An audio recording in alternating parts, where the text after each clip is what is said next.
Good day sa inyo mga ka-sounds, no? Welcome po sa ating channel at meron na naman po tayong panibagong video. Bumili tayo ng bagong mixer na Joson 8 channel last year nung December, no? At nagamit na nga natin ito, nakapag-event na tayo dito. And maganda naman, though hindi ko lang na-review, na personal review, or hindi pa ako nakapagbigay ng personal insight patungkol sa mixer na ito, kung maganda ba or hindi maganda, or okay na ba siya or hindi ba siya okay, pwede ba siya pang banda or mga pang acoustic, semi full band, or hindi ba siya pwede, yung mga ganong mga tanong, no? At saka yung mga kung ano bang mga features nito, kung meron ba. Dito sa video ito ngayon ay i-discuss ko. So parang magpe-personal review, kung ano man ang tawag nyo dyan, kayo nang bahala. Basta yung magbibigay ako ng personal kong opinion, review na rin patungkol sa mixer na ito. So ito nga pala yung aking lumang mixer, medyo parang may sira-sira na ito, yung parang fader niya, tinan nyo, ibababa ko ng pagganon, parang sumasayad lahat yan sila. Natenga kasi ito, nadumihan, walang cover, walang box, so naalikabugan. So ingatan po natin, no, yun yung isang mga major cause kapag naalikabugan, kapag natatambay, hindi nagagamit. Anyway mga ka-sounds, habang nagbibideo tayo, may dumating na product, no, online. So hindi ko muna bubuksan to, antabayanan nyo sa next video ko. Bubuksan natin ang unboxing, panoorin nyo, abangan nyo. Patungkol pa rin yan sa sound system. So balik tayo dito. Unang-una talaga sa lahat mga ka-sounds, no, yung appearance, napakaganda. Wala akong masabi sa patungkol sa appearance, no. Hindi ito comparison video, hindi ito comparison video. Naglagay lang ako ng side by side, naglagay lang ako ng isa pang luma, yung luma ko, para at least kapag meron akong ine-explain dito, at least maituro ko agad dito, no. Pero hindi ito comparison, ito ay patungkol lang sa Joson mixer na ito na 8 channel. So again, una sa lahat, napansin ko agad dito yung aesthetic. Maganda ang pagkagawa ng Joson, mailaw at makulay. And then meron siyang isa sa mga features niya, aside from, usually kasi ito ang nakikita nating main out, XLR main out. So meron din siyang PL na main out. Do ang ibang mga mixer meron na rin yan, no. Kasi merong mga mixer wala, tulad nga lang itong luma ko, wala, XLR lang, wala siyang PL. So yun ang sinasabi ko, kaya naglagay ako ng lumang mixer ko dito.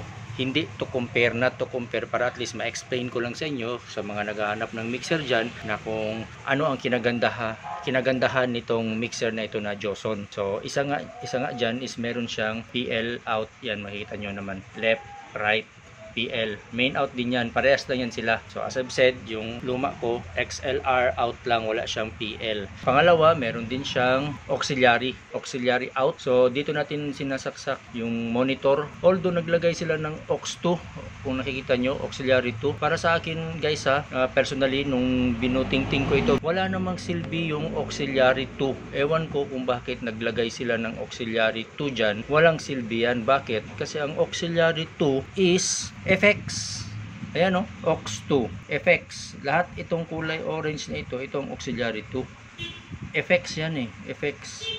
So paano, bakit merong auxiliary na PL na butas dito? Ang function naman is FX. So wala kang maisasaksak dyan. Ito pang aux 1, auxiliary 1, ito naniniwala ko may silbi itong aux 1, kasi dyan mo nga isasaksak yung pang monitor mo. Ayan, no, may sarili siyang master volume. Yan, aux 1, ito yung parang master volume niya. Although meron ding aux 2 nakalagay, wala din to para sa akin lang, binusisi ko na to, wala to. Kasi nga yung aux 2 is FX nga yan, FX. Ito orange din, no, orange. Ito yung wet FX volume niya. May ambulansya pang dumaan, pasensya na. So yan yung wet FX main volume niya. Tapos ito naman yung FX fader niya. So tapos ito na yung individual FX control. Walang silbi itong PL na butas. Dapat wala na ito. Walang butas na yan, walang butas na ito. Ito na lang aux 1. Tsaka kung titingnan mo itong aux 2 dito, hindi sila color coding, oh. Naka-color coding siya dito sa aux 1. Yan, aux 1. Dito ka mag-monitor control. Individual monitor control, itong kulay blue na ito. Tapos ito rin yung parang main volume ng auxiliary 1. So yun ang isa sa mga napansin ko dito, na para sa akin lang na useless. And pagdating naman dito, ito hindi ko na i-explain to sa inyo kasi alam nyo naman ito. Lahat yata, halos lahat ng mga mixer may ganito eh. Ito rin, meron din itong mga input ng mga CD in, CD out, meron din yan sila. Pagdating naman dito sa mga input ng microphone, kung napansin nyo, ibang itsura niya compare dito, 'di ba? So usually ang nakikita natin sa mga mixer, ganitong mga itsura yung mga naka 3 pin, 3 holes pin, tapos may mga PL na ganyan input din, no? So pagdating dito, wala kang makikitang PL. Bakit? Kasi combination po ito mga ka-sounds. Ibig sabihin, itong maliit na butas na ito, yan yung maliit na butas na yan, dyan mo isasaksak yung PL. Kung gusto mong PL, like instrument, gitara, dyan, keyboard, bass, guitar, sasaksak mo dyan, pwede. Tapos kung magma-mic in ka, itong butas sa gilid, yung butas sa gilid yan, dyan mo rin isasaksak yung XLR na male XLR, dyan mo rin isasaksak. So combi. Kung tatanungin nyo ako, okay ba yung ganyan? Well, okay na okay, walang problema. Kasi bakit? Hindi mo naman pwedeng pagsabayin ang PL tsaka ang XLR. Halimbawa, dito, magsasaksak ka ng XLR mic, tapos magsasaksak ka ng gitara. Hindi naman yun advisable, hindi pwede. Although pwede tutunog ng sabay yung mic, kahit dalawang nakasaksak dyan, may gitara dito, may mic dito, tutunog naman ito.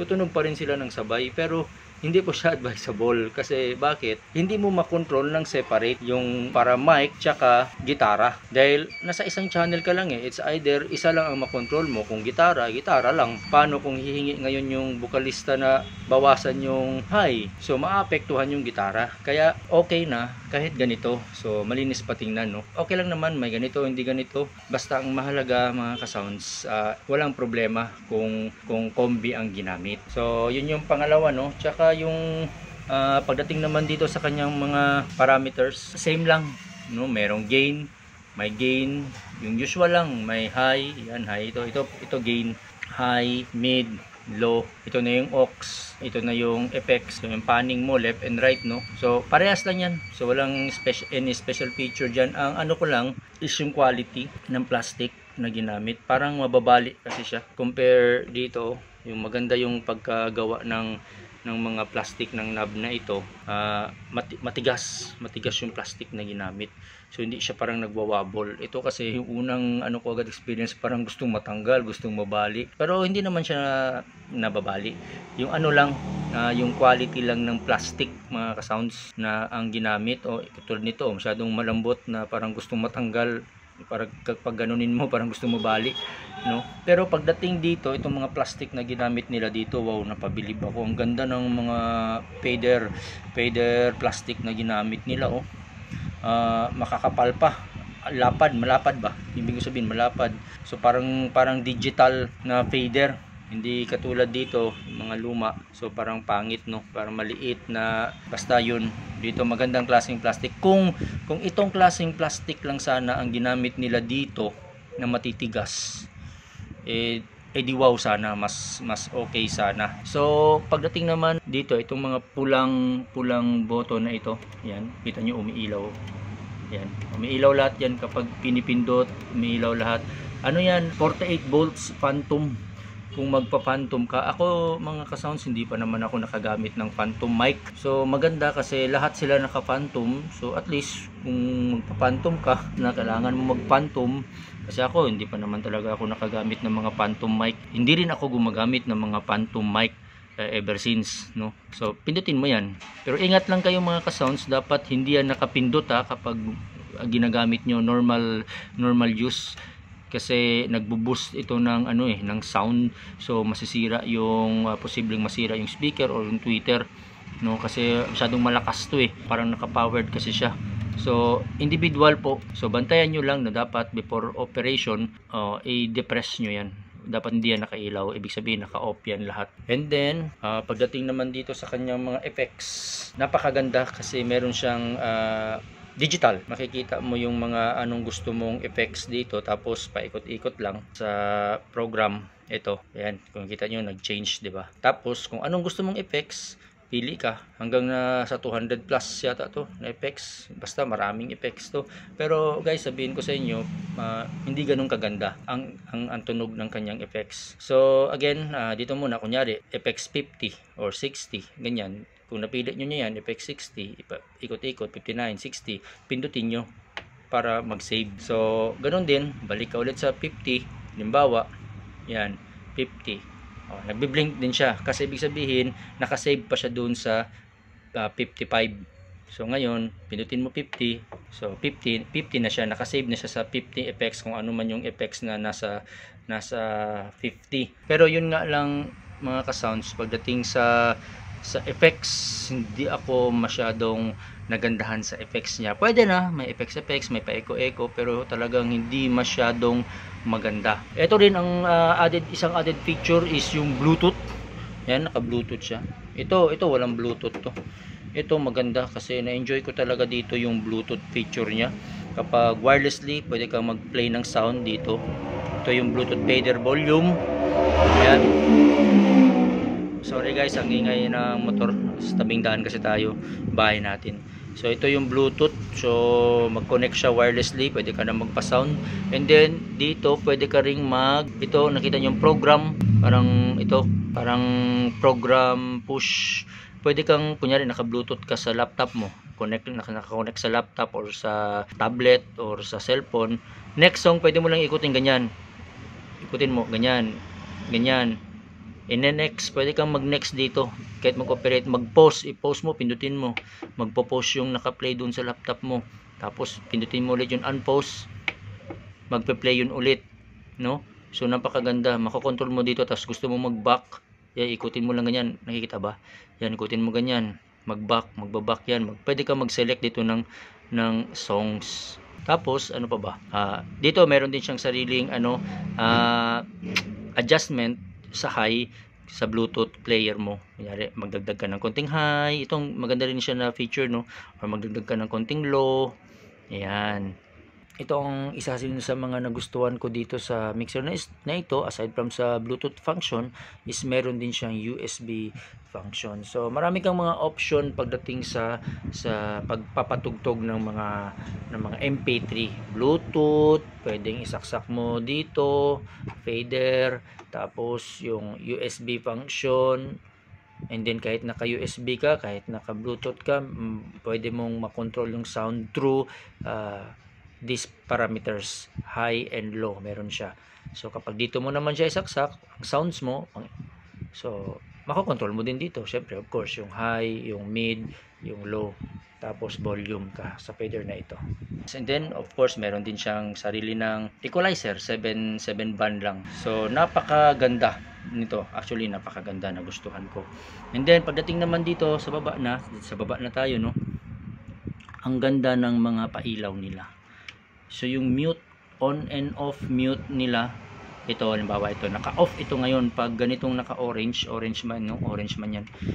Ibig sabihin naka-mute yan. Kapag naka-play ka, halimbawa, naka-play ka, yan, naka-play ka. Sorry, tinaas ko lahat, bababa natin. Ayan, baba muna natin lahat. Ayan, para kitang-kita. Ayan. Kunyari, sa track 1, may naka-play kang ganyan. Kapag orange, naka-mute. So kung gusto mo nang patunugin, pindutin mo yan. Green, ibig sabihin naka-on na siya, on. Hindi lang kasi kita yung salitang on. Ayan o, dito, on. Pero hindi pa yan on kasi red pa. Ibig sabihin naka-mute yan. Pero kung i-unmute mo yan, pindutin mo yan. Ayan, green. So ibig sabihin lalabas na yung tunog. So maganda kasi malaki siya. Kitang-kita talaga, no. Maganda. Ayan, naka-mute yan, ha. Tapos i-unmute mo, green. Tapos of course meron din siyang sa headphone, which is a nice feature. May headphone, pwede kang mag-monitor, mga feedback. So yun lang ang parang review ko dito sa na ito, sa mixer na Joson. So overall, ano ang maibibigay ko na impression dito? Well, maganda. Dahil as I've said kanina, very attractive, colorful, makulay siya, at saka mailaw, ang daming ilaw, parang high-tech tingnan, napakaganda. And when it comes to sound quality, maganda rin naman, especially yung mga added feature niya na Bluetooth, very helpful, napakaganda. Isa lang ang ayaw ko, una is yung effects, hindi siya masyadong maganda yung effects. Yung para sa akin na nga, I'm sorry Joson, pero hindi masyadong maganda yung effects niya. Kailangan mo pang i-boost, tsaka iba talaga yung sound effects niya. Halimbawa yung hall effects niya dito is magkaiba sa hall effects dito. Napakaganda ng effects dito compare dito. So yun lang, yun ang negatibo, pero pwede na malagyan mo ng effects yung vocals ng kumakanta. Pangalawa, ang pinaka hindi ko nagustuhan dito, hindi mo malalagyan ng effects ang monitor. Walang effect sa monitor speaker. Halimbawa, ito na yung sa monitor mo. Ito yung sa front of house sa FOH, may sound lumalabas. Kapag nasa audience ka, maririnig mo yung sound sa front of house. Tapos maglalagay ka ng effects, fader. So lalagyan mo ng effects, ganyan, individual effects. So sa mic, ang ganda ng tunog, may effects. Pero dun sa monitor speaker, ito na yung monitor speaker, yan yung sa auxiliary 1, hindi pumapasok yung effects. Dry na dry. So yung kumakanta, yung singer, maganda yung boses, yung effects niya dun sa front of house, sa mga audience. Pero siya bilang singer, performer na nagsasalita, wala siyang maririnig na effects doon sa monitor speaker niya. Flat na flat. So tendency, magrereklamo yung singer mo na humingi ng effects, sir, padagdag ng effects, sir, masyadong flat. Wala kang magagawa doon kasi wala ngang effects na pumapasok doon sa monitor speaker. So yun ang isa sa mga pinaka ayaw ko talaga sa mixer na ito, na kung sana ay nagawan ng paraan ni Joson na lagyan ng effects doon sa monitor. Meron siyang effects dapat. Yun ang dapat na klaseng mixer kapag, lalo na kapag nagbabanda ka o ginagamit mo sa banda acoustic. Pero kahit nga hindi sa acoustic, kahit sa mga public speaking address, kasi meron ding mga speaker na gusto nila may effects yung boses nila na naririnig nila doon sa monitor speaker. So ito, kahit luma na ito, meron itong effects. Ayan o. Nakikita nyo ha. Tingnan nyo ha. Ito. Oh. Effects to main. Ayan, kita nyo yan. FX, meaning effects. Effects to main. So, ito yung fader effects para sa main. Tapos, ito yung parang wet volume nya.